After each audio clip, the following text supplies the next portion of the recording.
نماز میں خشوع مستحب۔ اعلیٰ حضرت فرماتے ہیں نماز کا کمال، نماز کا نور، نماز کی خوبی حضور قلب خشوع ہے۔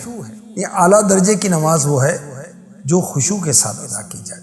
نماز پڑھی مگر رجوع اللہ نہ ہوا، ایسی نماز کہیں منہ پر نہ مار دی جائے۔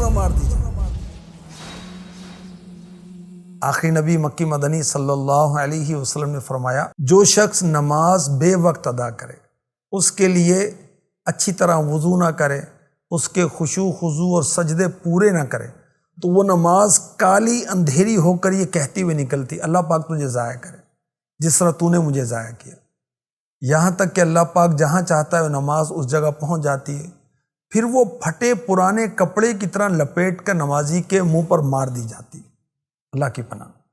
اب غور کیجئے کہ دنیاوی انسانوں کے سامنے جو شان و شوکت والے ہوتے ہیں، ہم بڑی تعظیم کے ساتھ حاضر ہوتے ہیں، اور بادشاہوں کے بادشاہ رب کائنات کے حضور ہمیں کتنی تکریم، تعظیم اور ادب کے ساتھ حاضر ہونا چاہیے۔ اللہ پاک نے اپنے پاکیزہ کلام میں ارشاد فرمایا قد افلح المؤمنون الذین هم فی صلاتهم خاشعون۔ بے شک ایمان والے کامیاب ہو گئے جو اپنی نماز میں خشوع و خضوع کرنے والے ہیں۔ آخری نبی مکی مدنی صلی اللہ علیہ وسلم نے فرمایا جس نے کامل خشوع سے 2 رکعت نماز ادا کی وہ گناہوں سے ایسا پاک ہو جاتا ہے جیسے پیدائش کے دن پاک تھا۔ فرمایا اللہ پاک اپنے بندے کی طرف متوجہ رہتا ہے جب تک وہ اپنی توجہ نماز سے نہیں ہٹاتا۔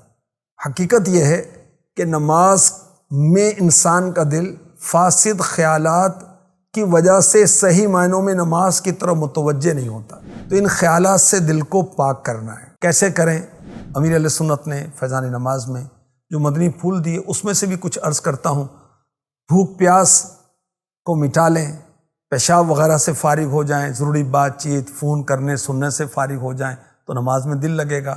اپنے موبائل فون کو سائلنٹ پہ کر دیں، بچوں کو دور کر دیں، شور و غل کی آواز سے بچنے کی تدبیر کریں، جو انتظار میں ہو اس کو فارغ کر دیں ورنہ توجہ ادھر رہے گی۔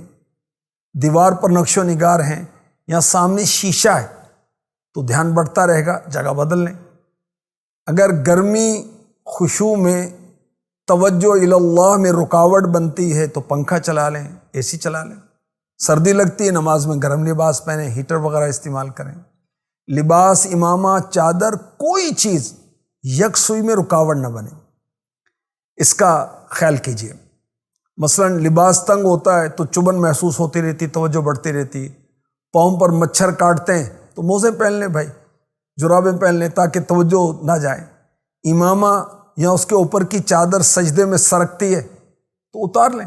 گرمی لگتی ہے، گھٹن وغیرہ ہوتی ہے تو اس وجہ سے بھی خشوع میں رکاوٹ ہوگی۔ جیب میں کوئی چابیوں کا گچھا رکھا ہوا ہے، کوئی اور چیز رکھی، موبائل رکھا ہوا ہے تو اس کو نکال دیں۔ نقش و نگار والے مصلی پر نماز پڑھیں گے تو توجہ اس طرف جانے کا خدشہ ہے۔ مصلی، کارپیٹ اگر خشوع میں رکاوٹ بنتا ہے تو ہٹا دیں یا خود اس سے ہٹ جائیں۔ کوئی بھی شے خشوع میں خلل ڈالتی ہو اسے دور کر دیں۔ خشوع میں وسوسے رکاوٹ بنتے ہیں تو اب کیا کریں؟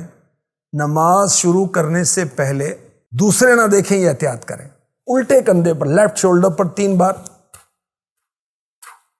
تھوکنا نہیں ہے، تھو کرنا ہے، اور پھر کہنا ہے لا حول ولا قوت الا باللہ العلی العظیم۔ شیطانی وسوسے دور ہو جائیں گے۔ نظروں کی حفاظت نماز کے اندر بھی کرنی ہے۔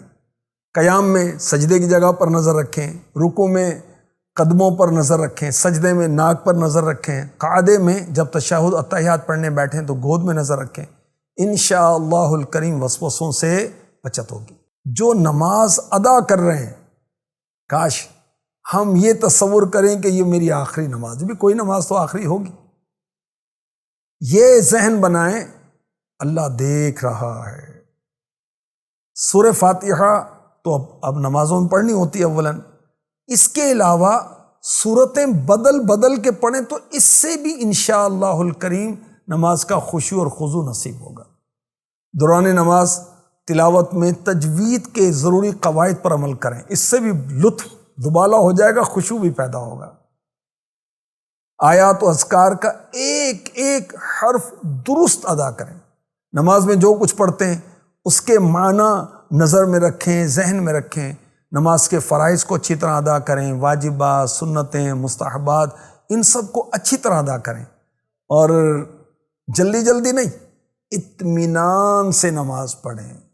خشوع خدا تو نمازوں میں دے دے، اجابت کرم سے دعاؤں میں دے دے، آمین بجاہ خاتم النبیین صلی اللہ تعالی علیہ وسلم۔